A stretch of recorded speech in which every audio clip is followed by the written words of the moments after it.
రాష్ట్రంలో కూటమి ప్రభుత్వం ప్రజల శ్రేయస్సు అభివృద్ధి దిశగా పాలన సాగిస్తోందని, భవిష్యత్తులో దశల వారీగా సూపర్ 6 పథకాలను అమలు చేసేందుకు నారా చంద్రబాబు నాయుడు కృషి చేస్తున్నారని, గత ప్రభుత్వం రాష్ట్రాన్ని అప్పుల్లోకి నెట్టేసిందని, వాటన్నిటిని ఏకం చేసుకుని త్వరలో ఎన్నికల్లో ఇచ్చిన హామీలను తప్పక ప్రభుత్వం అమలు చేస్తుందని నగర కార్పొరేటర్ అన్న అనిత అన్నారు. గురువారం ఉదయం తిరుపతి ప్రెస్ క్లబ్ లో ఏర్పాటు చేసిన మీడియా సమావేశంలో ఆమె మాట్లాడారు. అవిని రెడ్డి బూతులు మాట్లాడడం మానుకోవాలని, మహిళలకు ఫ్రీ బస్సులు అమలు త్వరలోనే ప్రభుత్వం నెరవేరుస్తుందని ఆమె తెలిపారు. జనసేన పార్టీ రాష్ట్ర అధికార ప్రతినిధి ఆకిపాటి సుభాషిణి మాట్లాడుతూ, అభినయ రెడ్డి అమూల్ బేబీ తరహాలో చిల్లర చేస్తున్నది, రాజకీయాల్లో నీతి నిజాయితీలు ఉండాలని, మహిళలు కూడా నేడు వైఎస్ఆర్సీపీ పార్టీలో కనిపించడం లేదన్నారు. తిరుపతి పరిధిలో 63,000 మెజార్టీతో బుద్ధి చెప్పినా ఇంకా కనువిప్పు కాకపోవడం విప్పు కలిగిస్తోందని అన్నారు. ఒక ఎమ్మెల్యే స్థాయి వ్యక్తి ఇలా రోడ్డుపైకి ఎక్కి చిల్లర రాజకీయాలు చేయడం ఏమిటి అని ఆమె ప్రశ్నించారు. చంద్రబాబు నాయుడు ఫ్రీ బస్సులు ప్రవేశపెట్టగానే ముఖ్యమంత్రితో చెప్పి మొదటి టికెట్ ఇస్తామని ఆమె ఎద్దేవా చేశారు. ఈ విలేకరుల సమావేశంలో కూటమి పార్టీల నాయకురాళ్లు పాల్గొన్నారు. ఒక సినిమా నిన్న షూటింగ్ జరిగింది తిరుపతిలో. ఆ షూటింగ్లో హీరో వచ్చి మిల్క్ బాయ్, అమూల్ బేబీ. నిజంగా హీరోకి బాగా సెట్ అవుతావు అభినయ్. నువ్వు చాలా మిస్ అవుతున్నావు. నువ్వు హ్యాపీగా హీరోగా చేసుకోకుండా నీకు ఎందుకు ఈ రాజకీయాలు, చిల్లర చేష్టలు ఎందుకు మనకు? ఒక ఎమ్మెల్యే స్థాయి అనేది, ఎమ్మెల్యే అభ్యర్థి అయింది ఏ కార్యక్రమం చేయాలి, ఏ కార్యక్రమం చేయకూడదు, ఇలా చేస్తే ఏమవుతుంది, ఇది కరెక్టా కాదా, ముఖ్యంగా అదొకటి ఆలోచించాలి కదా. చదువుకున్నోడివి, అందగాడివి, నీకేమి ఇవన్నీ పిచ్చి పిచ్చి చేష్టలు? తమ్ముడు,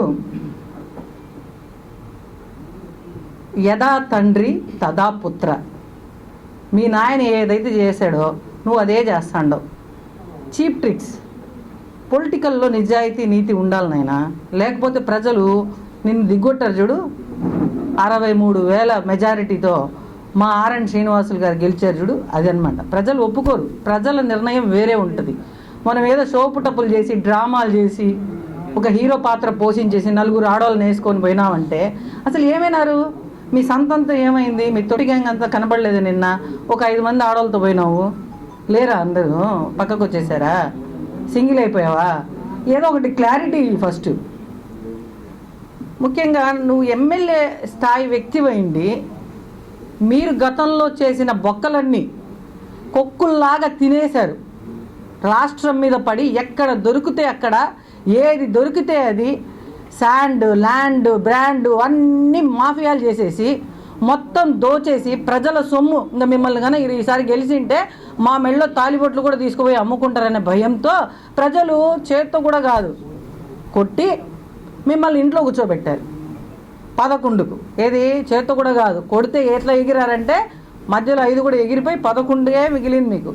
ఆ మిగిలిన 11 కాపాడుకోండి, హుందాగా వచ్చి మాట్లాడండి అని అంటే చీప్ ట్రిక్స్ ప్లే చేస్తా ఆ బొక్కలు పూడ్చుకోవాలి. మేము నిదానంగా నువ్వు అన్నట్టు నీకోసం ఖచ్చితంగా బస్సు ఏర్పాటు చేస్తారు చంద్రబాబు నాయుడు గారు. గుర్తుపెట్టుకో, మేము ప్రతిదీ ఇచ్చిన హామీలు ప్రతి ఒక్కటి నెరవేరుస్తున్నాము. మీలాగా నవరత్నాలే ఇవ్వాలి, ప్రజల సొమ్ము అవి ఇవి తాకట్టు పెట్టి, ప్రభుత్వ ఆస్తులు తాకట్టు పెట్టి ప్రజలకు ఏదో ఒకటి మభ్యపెట్టి వాళ్ళకు డబ్బులే ఇవ్వాలన్నది కాదు కూటమి ప్రభుత్వం. అభివృద్ధే మాకు ముఖ్యము, ప్రజల శ్రేయస్సు మాకు ముఖ్యము, ప్రజల ఫ్యూచర్ మాకు ముఖ్యము. కాబట్టి ప్రజలకు అభివృద్ధి కోసం, వాళ్ళ అభివృద్ధి కోసం నిదానంగా ఒక్కొక్కటి మీరు చేసిన దందాలు అన్నీ, మీరు దోచుకున్న దోపిళ్ళు అన్నీ అయిపోతే, మీరు ఖాళీగా ఉట్టి చేతులు మిగిల్చిపోతే మళ్ళీ నీట్గా అన్నీ సర్దుకొని మీరంతా ఇంటిని చండాలం చేసేసారు. ఆ చండాలాన్ని అంతా మేము నీట్గా శుభ్రంగా చేసి సున్నాలేసి నీట్గా మంచి ఇంటీరియర్ చేస్తున్నాం. ఆ చేసే టైంలోనే నీకు తొందరపడితే ఎలాగ సుందరవదనా? కొంచెం వెయిట్ చేయి, నీకు అన్నీ ఇస్తాం. నీ డబుల్ డక్కర్ కూడా మూల ఉంది కదా, నువ్వు పెద్ద ఆ రోజు కూడా పెద్ద ఫోజులు. ఈ పిల్లోడు 4 ఫోటోలు ఎత్తుకుంటాడు, ఆ స్టేటస్లో పెట్టుకోవడం, ఆ ఫేస్బుక్లో పెట్టుకోవడం, ఇదే తృప్తి. మనం ప్రజల్లోకి పోయి ఏం చేసేది ఉండదు. ఎప్పుడు నేను ఇదే ప్రెస్ క్లబ్లో ఒకసారి చెప్పున్నా, ఆ రోడ్డు వేసేటప్పుడు ఆ రోడ్లో రాత్రి అంతా కూర్చొని ఫోటో షూట్ చేసుకుంటానండి నేను, వేరే ఊరికి పోయి వస్తా అంటే. వీడికేం ఓపిక స్వామి, నాకు అర్థమే కాదు. మీరు ప్రజల శ్రేయస్సు కోసం అయితే, ప్రజల గురించి అయితే రండి, వచ్చి ప్రజల గొంతుకై నిలబడండి. అంతే తప్ప ఏదో ప్రయాణికులు ప్రయాణించే బస్సులో హడలిచ్చి మీరు ఎక్కేసేసి ఆ ప్రయాణికులు కూడా మీ మీద కేసులు పెడుతున్నారు. సిగ్గుండాలి, సిగ్గుపడాలి మీరు నిజంగా. ఇలాంటి చేష్టలు, ఇలాంటి పిరికి పంద చేష్టలు చేయకుండా నీతిగా నిజాయితీగా వచ్చి ప్రెస్ క్లబ్లో ప్రెస్ మీట్ పెట్టండి. దమ్ముంటే రండి, మా ఎమ్మెల్యే గారి ఇంటికి వచ్చి ఒక రిక్వెజేషన్ ఇవ్వండి.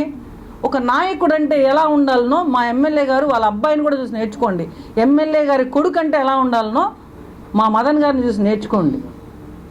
అంతే తప్ప షో పుట్టప్పులు, హీరో లెవెల్లో పోజులు, హీరో స్టైల్ చేసుకుంటే అవన్నీ చెల్లవు. అభినయ్ రెడ్డి గారు, ముఖ్యంగా మీకు మళ్ళీ చెప్తున్నాం, మీరు ఏదైతే దేని గురించి అయితే చేయాలనుకున్నారో అది తొందరలోనే అమలు చేస్తాం. మీకు ఫ్రీ టికెట్టే. మీకు కూడా మా మహిళలందరూ అంటున్నావు. నిన్న బస్సులో నేను చంద్రబాబు నాయుడు గారిని పర్మిషన్ తీసుకొని నువ్వు ఎక్కడైనా బస్సులో తిరగడానికి నీ ఒక్కడికి నేను పర్మిషన్ తీసుకుంటాను. మా ఫ్రీ బస్సులు రాగానే నీకే మొదటి ప్రాధాన్యత ఇస్తామని చెప్పి తిరుపతిలో ఈ సందర్భంగా తెలియజేసుకుంటున్నాను. Thank you.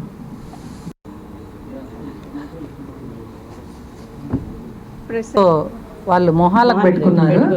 ఈసారిగా అట్లా కాకుండా చంద్రబాబు నాయుడు గారి ఫోటో, పవన్ కళ్యాణ్ గారి ఫోటో, మోదీ గారి ఫోటో మీ ఇళ్లలో పెట్టుకొని పూజించండి, కనీసం పుణ్యమైన వస్తుంది. ప్రెస్ అండ్ మీడియా సోదరులకి అందరికీ నా హృదయపూర్వక నమస్కారాలు తెలియజేసుకుంటూ, ఇక్కడికి విచ్చేసిన నా సహచర కార్పొరేటర్లు దూది కుమారి గారు, సికే రేవతి గారు, శైలజ గారు, కల్పన యాదవ్ గారు, వీళ్ళకందరికీ స్పెషల్ థ్యాంక్స్ చెప్పుకుంటూ, టీడీపీ కార్యకర్తలు, టీడీపీకి ఎప్పుడు వెన్నుండే మా కార్యకర్తలు శ్యామలమ్మ గారు, లతా గారు, శ్యామల గారు అండ్ లక్ష్మి గారు, అక్కపేరు లక్ష్మి, రాజ్యలక్ష్మి గారు, జనసేన నుంచి వీర మహిళ రాధా గారు అండ్ జనసేనకి ఎప్పుడు వెన్నుండి ముందుకు తీసుకెళ్లే సుభాషిణి గారు, ప్రతి ఒక్కరికి నా హృదయపూర్వక నమస్కారాలు తెలియజేసుకుంటూ, నిన్న ఏదైతే తిరుపతిలో చేశారో, ఈ బస్సులో ఏ రోజు బయట రాలేదు, ప్రజల సమస్య మీద బయట రాలేదు, ప్రభుత్వాన్ని ఫైనాన్షియల్గా అన్ని రకాల తుంగలో దొక్కారు గత ప్రభుత్వం. దాని గురించి మా కూటమి ప్రభుత్వం ఏదైతే ఉందో ఆర్థిక వ్యవస్థను అన్నిటినీ చక్కదిద్దుకుంటూ ముందుకు తీసుకెళ్తుంది. ముందుకు తీసుకెళ్లే ప్రయత్నంలో ఆర్టీసీ బస్సు లేడీస్కి ఏదైతే ఉచిత బస్సు ప్రకటించారో అది దశల వారీగా చేస్తారు. ఇదా మీరు ధర్నా చేసేది? ఇదా మీరు బస్సుల్లో ఎక్కి గగ్గోలు చేసి గందరగోళం చేసేది? ఎంత చీప్ ట్రిక్స్ ఇవి! ఏ రోజు మీరు మీ బర్త్డే వచ్చింది, అభినయ్ రెడ్డి గారి బర్త్డేకి అంతా డిప్యూటీ మేయర్ అవ్వాలి, ఈసారి నా బర్త్డే వచ్చేసరికల్లా తిరుపతి ఎమ్మెల్యే అవ్వాలి నేను అన్న ఒక మెంటాలిటీతో మీరు పనిచేశారు కాబట్టే మిమ్మల్ని 11 సీట్లు ఇచ్చి ప్రతిపక్ష హోదా కూడా లేకుండా చేశారు. తిరుపతిలో చూసినట్టయితే 63,000 పైచిలుకు మెజారిటీ ఆర్ఎన్ శ్రీనివాసులు గారికి ఎందుకు ఇచ్చారు? చిత్తూరు నుంచి ఆయన వచ్చినా ఇక్కడ ఎందుకు స్థానికులుగా ఆయన అంత గెలిపించారు? మీలో మైనస్. మీరు చేసిన పనులు లాస్ట్ టైం ఏదైతే చేశారో గత 5 ఏళ్లలో ఒక్క పని సరిగ్గా లేదు కాబట్టే మిమ్మల్ని అంత మైనస్ చేశారు. స్థానికులుగా ఉండి కూడా మీరు ఎందుకు ఓడిపోయారు? ఇవాళ బస్సు ఎక్కి చంద్రబాబు నాయుడు గారి ఫోటో ఒకటి ఫేస్ మీద పెట్టుకొని గట్టిగా అరుపులు, వికృత చేష్టలు. ఒక్కసారన్నా మీరు ఈ కూటమి ప్రభుత్వంలో బూతులు విన్నారా? ఒక్కరన్నా మహిళలను విమర్శించారా? బూతు మాటలు మాట్లాడారా?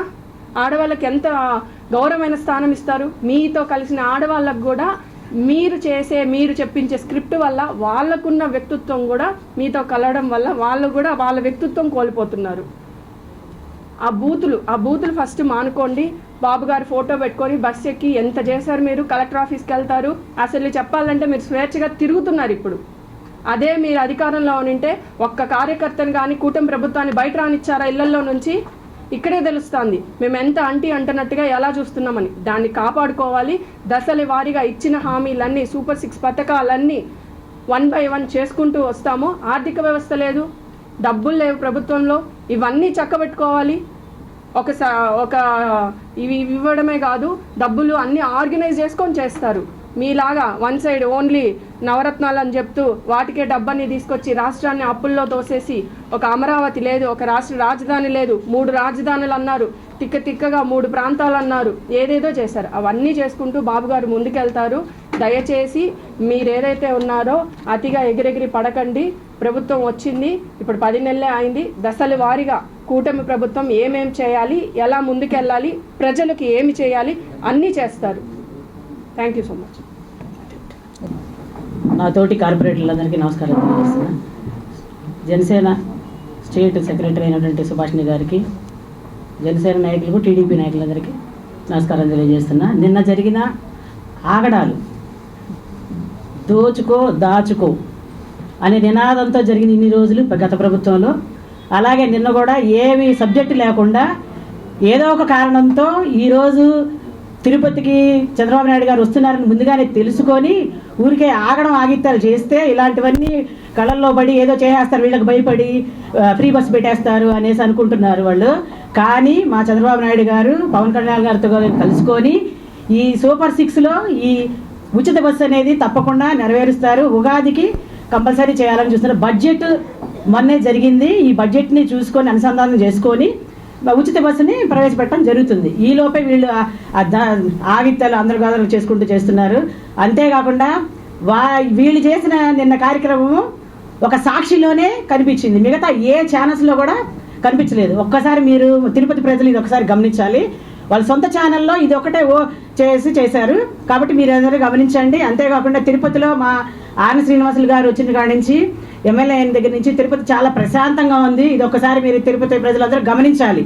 వాళ్ళ తనయులు మదన్ గారు కూడా ఏ రోజు కూడా ఇట్లా ఆగిత్యంగా గందరగోళంగా మహిళలను వేసుకొని ఆగిత్యాల ప్రోగ్రాంలు ఏమీ చేయరు, డీసెంట్గా ఉంటారు. ఇది ఒకసారి చూడండి మీరు కూడా. ప్రజలు తిరుపతి ప్రజలందరూ ఒకసారి గమనిస్తున్నారు కూడా. ఎందుకంటే 62,000 మెజార్టీ రావడం అంటే చాలా చాలా ఒకసారి ఆలోచించాల్సిన విషయం. కాబట్టి మీ అందరూ కూడా ఊరికే మీరు తొందరపడుతున్నారు ఉచిత బస్సు అనేసి. ఉచిత బస్సు వస్తుంది, మీరే తొందరపడద్దు. ఎప్పుడు ప్రవేశపెట్టాలో అప్పుడు ప్రవేశపెడతారు మా చంద్రబాబు నాయుడు గారు, పవన్ కళ్యాణ్ గారు. ఇది మీరందరూ గమనించి ఉండాలని కోరుకుంటున్నాం.